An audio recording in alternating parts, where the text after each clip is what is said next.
So okay guys, today I'm going to be showing you how to easily set up and self-host a website to the Tor network. Now before I continue guys, I want to say this, Tor in and of itself is free and hosting a website to the Tor network is free. However, when it comes to locally hosting the website in order to pipe it in through the Tor, you can use basically any program. In my particular case though, I'm using Python 3. Python 3 comes with a local host option for hosting a web server. So what I did was I typed basically this command in the folder where I have my website at. So make a folder, put your website, build your HTML files and such in there. Then you want to go to your terminal, type Python 3, tag m http server, tag bind, the IP address, which should be the same on your system, and your port 8080. Now the port number is very important, so keep that in mind. Anyway, if you typed everything in correctly and you have Python 3 on your computer, you should get a prompt like this, serving HTTP on that IP address and on that port. And if it's working, you can easily go to this address here within your internet browser to verify whether your website is working. Now in my case, I know my web page is working. However, I do want to say this. It's just a simple HTML file with gobbledygook in it. There are no secret codes there, so once we open that website up, don't be surprised. It's just a bunch of random keys I pressed on my keyboard. Anywho, let's go and configure Tor now that we have our locally hosted website, locally hosted. So to get Tor to, post that to the Tor network, we got to set it up. So you want to type in where is, then Tor. This will show a few directories for where Tor is. However, we're more focused on this /etc/Tor. We want to navigate to this folder, and as you can see, I'm already there. You could do this just by typing cd/etc/Tor, then hitting enter. That will take you, of course, to the directory. Now within here, we could type in ls, verify we have these two files, and before you get confused any further than I think you probably already are, we're only going to be editing one of these files, and we're only going to be doing two changes to it, two very small changes, and it's very hard to get lost here. So to edit this file, you can use any text editor. I'm just going to be using nano, typing in nano tor rc, and then I hit enter. That will open the file up for editing, and from here, you want to scroll down to this one commented, section. I commented it out, I deleted the hashtag, so delete the hashtag for hidden service dir, and delete the hashtag for, hidden service port.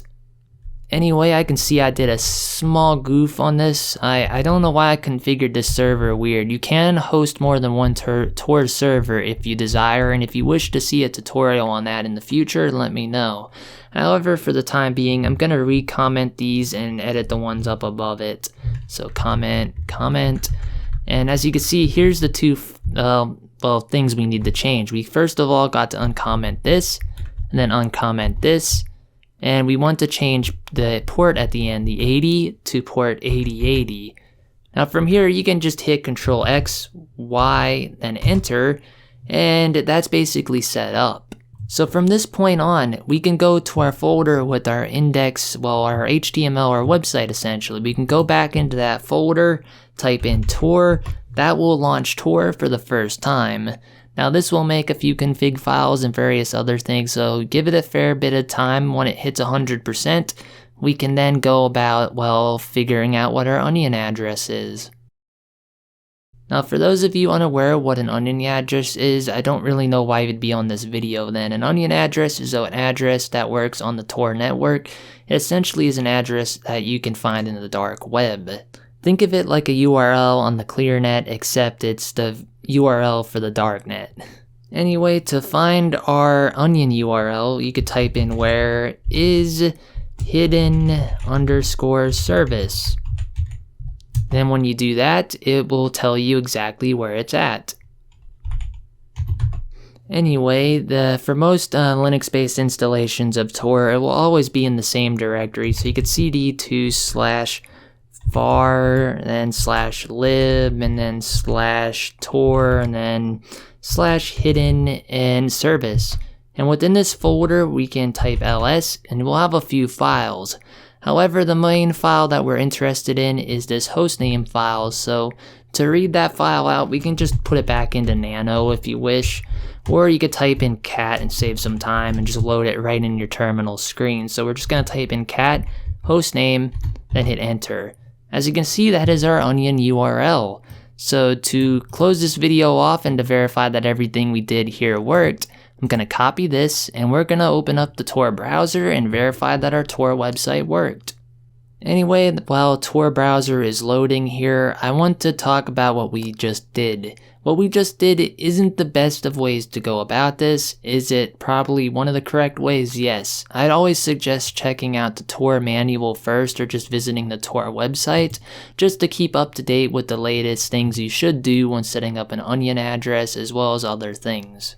So okay, now that the Tor browser is opened, I'm just going to paste in that onion URL and hit enter. If with any luck, my poorly developed index file should work. As you can see, it indeed did. Now, like I said, this is just a poorly garbly-gooked index file. You can put any website file in there you want. I have one of these self-hosted servers, always online pretty much, and I have my own website hosted on the darknet if you wish to visit it. It's just the same thing as my ClearNet website, if you are wondering. I just figured I would remake another Tor website using my other device just to show you guys how you can easily get it done and make your own as well. Anyway guys, that's it for this video. I covered how to set up a Tor server, and if you guys wish to learn a more proper way of getting it done and doing it, perhaps I'll learn the more updated process and I'll show you guys an updated version of how to do this. But for the time being, I hope this video helped you out, and I'm going to leave it off here. DTBK signing off. Peace. So essentially you want to go over to the GitHub page, download the GitHub code, and you want to flash that over. I always suggest looking at the manual page because this explains a lot of other functions that Area